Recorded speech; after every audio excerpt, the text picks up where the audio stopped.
Good morning friends, હું અજય ત્રિવેદી અને આજે આપણે ધોરણ 10 વિષય ગણિતમાં ચેપ્ટર 12 અને એમાં પણ મિત્રો બોર્ડની એક્ઝામ માટે ખૂબ જ અગત્યના દાખલાઓ શીખી રહ્યા છે. તો ચાલો શરૂ કરીએ. એમાં મિત્રો ત્રીજા નંબરનો દાખલો જોઈએ તો એક પાત્ર અર્ધગોલક પર બંધ બેસતો પોલો નળાકાર ગોઠવીને બનાવેલ છે. અર્ધગોલકનો વ્યાસ આપણને આપ્યો છે, વ્યાસ 14 સેમી અને પાત્રની કુલ ઊંચાઈ 13 સેમી છે. તો પાત્રની ક્ષમતા એટલે કેપેસિટી, અને કેપેસિટી કીધું હોય, ક્ષમતા કીધું હોય એટલે ઘનફળ શોધવું પડે. ઓકે, ચાલો. હવે આપણને એમ કીધું છે એક પાત્ર અર્ધગોલક પર બંધ બેસતો પોલો નળાકાર. હવે પહેલા અર્ધગોલક દોરીએ અને એના ઉપર મિત્રો બંધ બેસતો આપણે આ રીતે અર્ધગોલક આપેલું છે, બરોબર.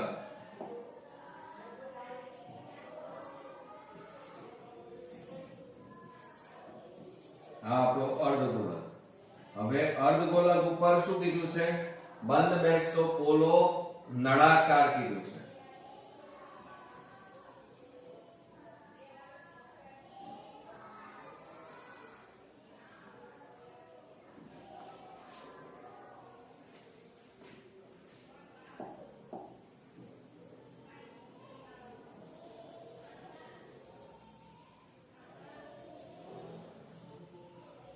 આ રીતે આપણે નળાકાર દોરી દીધો, બરોબર. ચાલો એની અંદર આપણે થોડું વ્યવસ્થિત દોરીએ.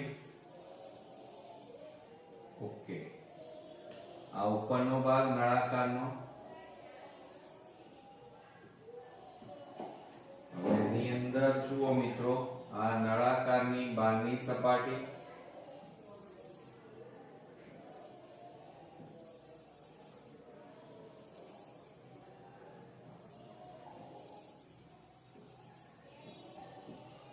આ નળાકારની ત્રિજ્યા. નળાકારની જે ત્રિજ્યા થાય ને એ જ મિત્રો આ અર્ધગોલકની ત્રિજ્યા થાય. આ નળાકારની ઊંચાઈ કહેવાય. શું કહેવાય? ઊંચાઈ. જુઓ, અર્ધગોલકનો વ્યાસ એટલે અહીંયા વ્યાસ આપણને આપેલો છે, એટલે પહેલા તો આપણે વ્યાસ લખીએ. વ્યાસ બરાબર 14 સેમી. એટલે પહેલા મિત્રો આપણને વ્યાસ આપ્યો છે એટલે ત્રિજ્યા શોધવી પડે.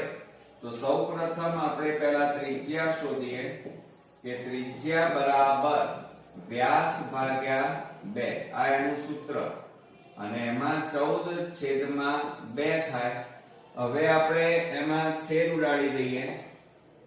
2 7 14, તો બરાબર કેટલા આવ્યા? 7 સેમી મળે. ઓકે,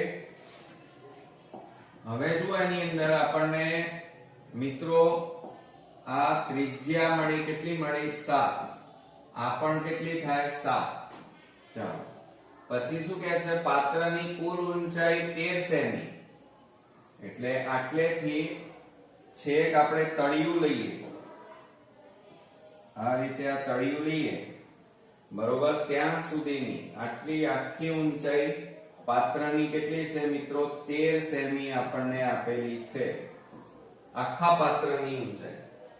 હવે તમે બરોબર ધ્યાન રાખો કે આ અર્ધગોલક છે, તો અર્ધગોલકની આ જે ત્રિજ્યા હોય ને, આ પણ ત્રિજ્યા થાય આ, અને એનું માપ પણ કેટલું થાય મિત્રો? 7 સેમી થાય. કારણ કે અર્ધગોલક હોય, ગોળો હોય, તો એની બધી ત્રિજ્યાના માપ સરખા હોય. એટલે આ 7 તો આ પણ 7. એટલે તમારે શું કરવું પડે? જુઓ, સમજો, આટલેથી આટલો ભાગ છે ને એ કેટલો છે? 7, બરોબર. હવે તમારી પાસે નળાકારની ઊંચાઈ નથી, તો નળાકારની ઊંચાઈ શોધવા માટે કુલ ઊંચાઈમાંથી આ 7 સેમી બાદ કરી નાખો એટલે નળાકારની ઊંચાઈ મળી જાય. તો આપણે અહીંયા લખીએ નળાકારની ઊંચાઈ બરાબર પદાર્થની કુલ ઊંચાઈ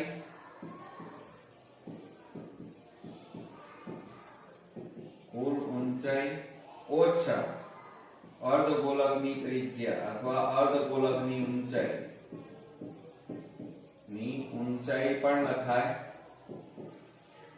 અથવા એને ત્રિજ્યા પણ લખાય. બરોબર. ચાલો હવે પદાર્થની કુલ ઊંચાઈ કેટલી છે 13 અને ત્રિજ્યા અથવા ઊંચાઈ કેટલી છે અર્ધગોલકની 7. તો 13 માંથી 7 જાય તો કેટલા આવે 6 સેમી મળે. તો આ રીતે આપણને આ મળી ગયા. નળાકારની ઊંચાઈ કેટલી મળી મિત્રો 6 સેમી મળી. બરોબર. ચાલો હવે બધી વસ્તુ આપણી પાસે તૈયાર છે. હવે શું કહે છે પાત્રની ક્ષમતા શોધો. તો આપણે અહીંયા લખીએ પાત્રની ક્ષમતા બરાબર.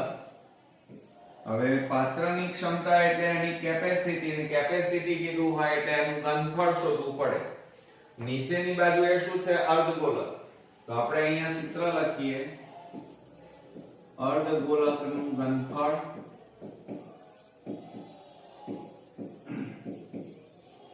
વત્તા હવે એની ઉપર કોણ છે નળાકાર. તો નળાકારનું ઘનફળ વત્તા નળાકારનું ઘનફળ. તો બરાબર.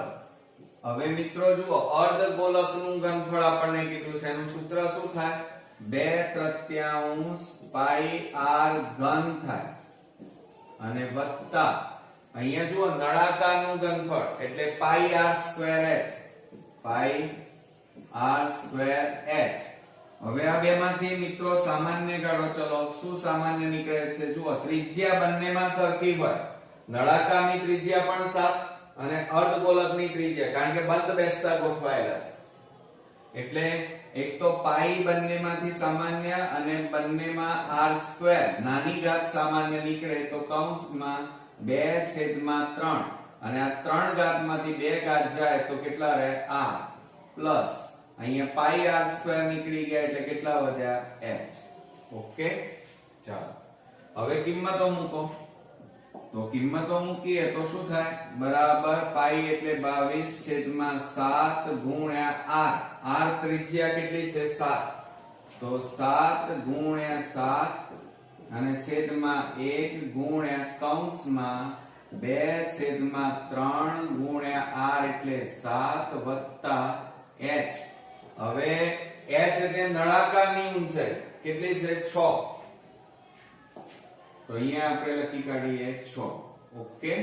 હવે મિત્રો જુઓ બરાબર આ 22 ગુણ્યા 7 કરો એટલે 154/1 અને આ ગુણાકારના ગુણાકાર કૌંસમાં અહીંયા છેદ નહીં ઉડે એટલે 7 ગુણ્યા 2 7 14/3 આ 14/3 પ્લસ 6/1 બરાબર આ એમ ના એમ રાખીશું 154/1 ગુણ્યા કૌંસમાં.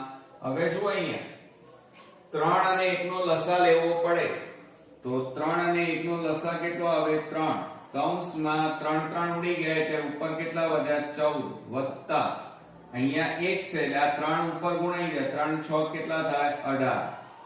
હવે આ બેનો સરવાળો કરીએ તો બરાબર 154/1 ગુણ્યા આ બેનો સરવાળો કરો 8 ને 4 12 વધી 1 2 ને 1 3 32 કેટલા આવ્યા 3. હવે મિત્રો છેદ ઉડતા નથી તો ઉપરનાનો ગુણાકાર કરી નાખીએ આપણે પહેલા. ચાલો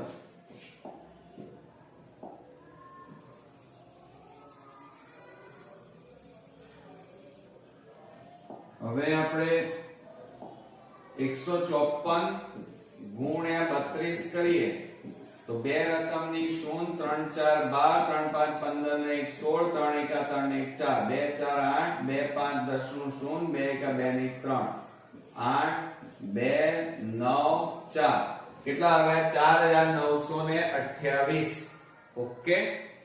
તો આપણે અહીંયા લખીએ બરાબર 4928 અને છેદમાં કેટલા આવ્યા વધ્યા 3. તો આ જે આવે એ મિત્રો જવાબ કહેવાય. આટલા સેમી ઘન કારણ કે સેમી માં આપ્યું છે અને ઘનફળ શોધવાનું છે એટલે એકમ કયો લખાય 3 ઘાત બરોબર, એટલે કે સેમી ઘન લખાય. પણ મિત્રો કદાચ પરીક્ષામાં હજી આગળ તમારે આ દાખલો કરવો હોય તો થાય.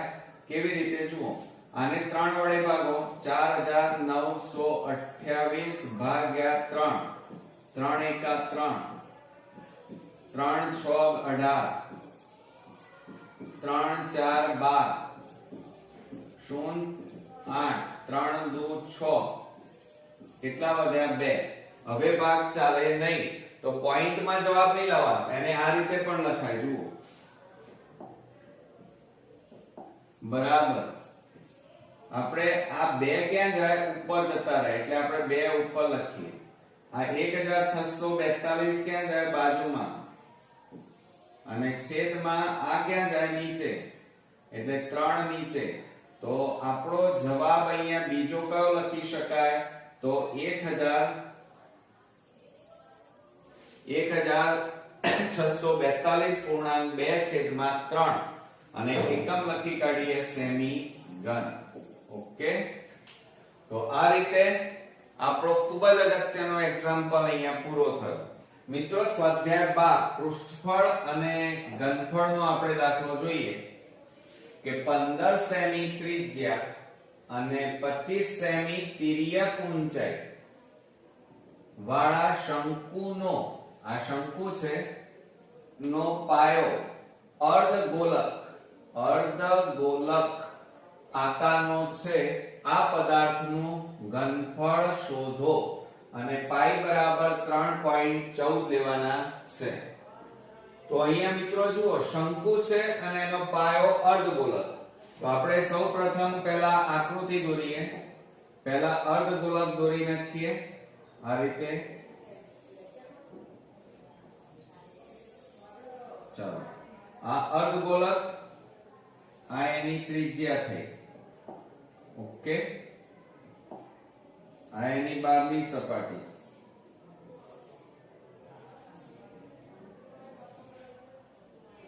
હવે એની ઉપરનો ભાગ કેવો છે? શંકુ આકારનો છે, આ રીતે. બરોબર, આ શંકુની ઊંચાઈ થાય h, આ l કહેવાય અને આ r કહેવાય. હવે સમજો મિત્રો, શું કહે છે? 15 સેમી ત્રિજ્યા અને 25 સેમી તિર્યક ઊંચાઈ. તિર્યક એટલે l કહેવાય, ત્રાંસી ઊંચાઈ, અને એનું માપ કેટલું છે? 25. અને ત્રિજ્યા આપણને આપી છે, આ ત્રિજ્યાનું માપ છે 15 સેમી.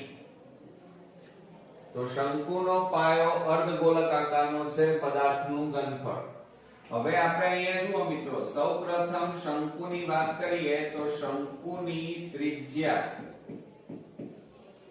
બરાબર r. r બરાબર આપણને કેટલા આપ્યા છે? 15 સેમી. અને એની તિર્યક ઊંચાઈ l બરાબર કેટલા આપ્યા છે? 25 સેમી. આપણને h આપેલું નથી, સીધી ઊંચાઈ આપણને આપી નથી. તો એ મિત્રો પહેલા આપણે શોધવી પડે. બરોબર, તો એ શોધી કાઢીએ. તો એનું સૂત્ર શું થાય? l² બરાબર h² પ્લસ r². આ એનું સૂત્ર છે મિત્રો, આ એનું સૂત્ર લખ્યું આપણે. હવે એમાં કિંમતો મૂકો. ચાલો, તો l એટલે 25 નો વર્ગ બરાબર h² પ્લસ r, r એટલે 15 નો વર્ગ માટે 25 નો વર્ગ કેટલો થાય? 25 ગુણ્યા 25 કરીએ એટલે 625 થાય. h² આપણે શોધવાના અને 15 નો વર્ગ કેટલો થાય? 225. હવે મિત્રો આ 225 પ્લસ છે, બરાબર ની આ બાજુ લાવો તો માઈનસ થાય. તો 625 માંથી 225 તમે બાદ કરો તો બરાબર h². હવે આ બેની બાદબાકી કરી નાખો તો h² બરાબર કેટલા આવે? બાદબાકી કરીએ 6 માંથી 2 જાય તો 4 0 0 400. હવે મિત્રો આ h² બરાબર આ 400 નું વર્ગમૂળ, એટલે કે 400 ની જગ્યાએ આપણે 20 નો વર્ગ લખી શકીએ. 20 નો વર્ગ એટલે 400 થાય. હવે બંને બાજુ વર્ગ છે એટલે આ વર્ગ વર્ગ ઉડી જાય, તો માટે અહીંયા લખીએ આપણે h બરાબર કેટલા મળ્યા 20 સેમી. 20 સેમી એટલે આ માપ તમને મળી ગયું 20. ઓકે. હવે અર્ધગોલકની ત્રિજ્યા અને અર્ધગોલકની ઊંચાઈ એ સેમ જ હોય, તો આપણે અહીંયા લખીએ ચલો કે અર્ધગોલકની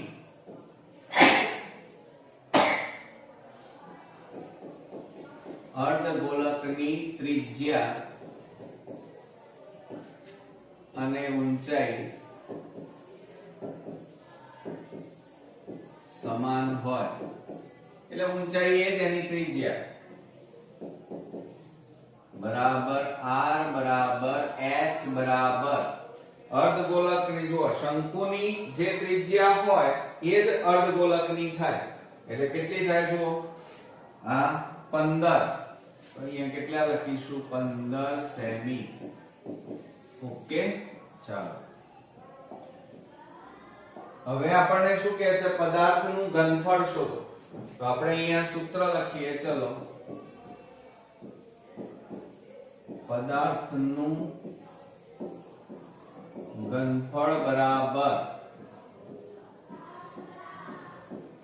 હવે નીચે શું છે અર્ધગોલક, તો આપણે અહીંયા લખીએ અર્ધગોલકનું ઘનફળ વત્તા ઉપરના ભાગે કોણ છે શંકુ, તો શંકુનું ઘનફળ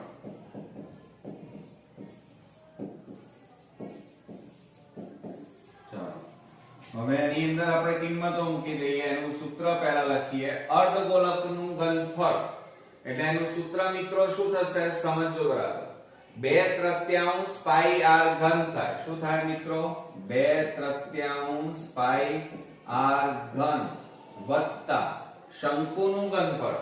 હમણાં જ આપણે જોયું શંકુનું ઘનફળ એટલે 1/3 પાઈ r સ્ક્વેર h, 1/3 પાઈ r સ્ક્વેર h. હવે મિત્રો આમાંથી સામાન્ય શું નીકળે છે એ જુઓ, તો અહીંયા આપણે સામાન્ય કાઢીએ. એક તો જુઓ છેદમાં 3 એટલે 1/3 સામાન્ય, બીજું પાઈ પાઈ, બીજું r ની 3 ઘાત r ની 2 ઘાત એટલે r ની નાની ઘાત હોય સામાન્ય નીકળે. તો જુઓ આ 3 તો સામાન્ય પાઈ નીકળી ગયા, 3 માંથી 2 જાય તો 1 r વધે, અને ઉપર અહીં કેટલા વધ્યા 2, આ 3 માંથી 2 જાય તો 1 r પ્લસ 1/3 પાઈ અને r સ્ક્વેર સામાન્ય નીકળી ગયા એટલે કેટલા વધ્યા h. ઓકે. ચાલો હવે આપણે બરાબર કિંમતો મૂકીએ 1/3 ગુણ્યા પાઈ એટલે અહીંયા જુઓ રકમમાં કેટલા કીધા છે 3.14 એટલે 314/100 ગુણ્યા r એટલે ત્રિજ્યા કેટલી છે 15, વર્ગ છે એટલે 2 વાર લખવી પડે 15 ગુણ્યા 15 ગુણ્યા કૌંસમાં 2 ગુણ્યા r એટલે 15 વત્તા h. હવે h જુઓ અહીંયા શોધ્યા આપણે કેટલા છે 20, તો 20 અહીંયા લખીશું. હવે મિત્રો છેદ ઉડતા હોય તો ઉડાડવાના, આ 3 5 15 બરાબર. હવે આ 314 ગુણ્યા 5 કરો, 5 4 20 વધી પડી 2, 5 1 5, 5 ને 2 7, 5 3 15 અને ગુણ્યા હજી કેટલા વધ્યા 15 છેદમાં 100 ગુણ્યા કૌંસમાં 15 ગુણ્યા 2 એટલે 15 દુ 30 વત્તા કેટલા આવે 20. હવે અહીંયા છેદ ઉડતા હોય તો ઉડાડી દઈએ, આ મીંડે ઉડી ગયા. હવે મિત્રો જુઓ આ 157 ગુણ્યા 15 કરો, 157 ગુણ્યા 15 0 7 5 1, 5 7 35 નો પાંચડો 5 5 25 ને 3 28, 5 એકા 5 ને 2 7, 8 ને 7 15, 7 ને 5 12 ને 1 13. તો કેટલા આવે? 2355. તો અહીંયા આપણે લખીએ 2355 છેદમાં 10 ગુણ્યા આ બેનો સરવાળો કરો કેટલા થાય? 50 છેદમાં 1. મિત્રો જુઓ મીંડે મીંડે ઉડી ગયા તો બરાબર. હવે આ બેનો ગુણાકાર કરીએ 2355 ગુણ્યા 5. 5 5 25, 5 5 25 ને 2 27, 5 3 15 ને 2 17, 5 2 10 ને 1 11. તો કેટલા આવ્યા મિત્રો? 11775. તો આપણે અહીંયા જવાબ લખીએ 11775. બરોબર. આને શું લખાય? ઘનફળ છે. જુઓ ઘનફળ એટલે અને અહીંયા બધું સેમી માં આપેલું છે એટલે એકમ કયો લખીશું? સેમી ઘન. તો મિત્રો આ તમારો શું થઈ ગયો? આન્સર. ઓકે, આવડશે મિત્રો? તો આ રીતે અગત્યનો એક્ઝામ્પલ અહીંયા પૂરો થયો. નેક્સ્ટ વિડિયોમાં નવા એક્ઝામ્પલ સાથે ફરી મળીએ. ત્યાં સુધી ગુડ નાઇટ ફ્રેન્ડ.